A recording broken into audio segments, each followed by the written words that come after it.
ভারপ্রাপ্ত প্রধান শিক্ষককে বদলির প্রতিবাদে পথ অবরোধ করে আন্দোলনে বসল স্কুলের কোমলমতি শিক্ষার্থীরা। পরে পঞ্চায়েত প্রধানের আশ্বাসে অবরোধ প্রত্যাহার। ঘটনা ধর্মনগর মহকুমাধীন কুর্তি গ্রাম পঞ্চায়েতের মধ্য রাজনগর নিম্ন বুনিয়াদী বিদ্যালয়ে। জানা গেছে, মধ্য রাজনগর নিম্ন বুনিয়াদী বিদ্যালয়ে প্রথম থেকে পঞ্চম শ্রেণী পর্যন্ত 101জন ছাত্রছাত্রী রয়েছে, আর শিক্ষক শিক্ষিকা 2জন। তার মাঝে বিদ্যালয়ে ভারপ্রাপ্ত প্রধান শিক্ষক প্রদীপ দত্তকে সংশ্লিষ্ট দপ্তর অন্যত্র বদলি করেছে।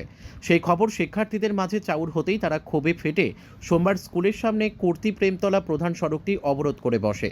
প্রতিবাদে আগুন জ্বালিয়ে সড়ক অবরোধ করে ধর্মনগর কুর্তি পঞ্চায়েতের মধ্য রাজনগর নিম্ন বুনিয়াদী বিদ্যালয়ের পড়ুয়ারা।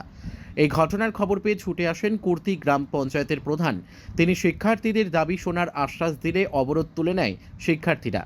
পঞ্চায়েত প্রধান জানান, উদ্বোধন কর্তৃপক্ষের সঙ্গে কথা বলে প্রধান শিক্ষকের বদলির বিষয়টি বিবেচনা করা হবে।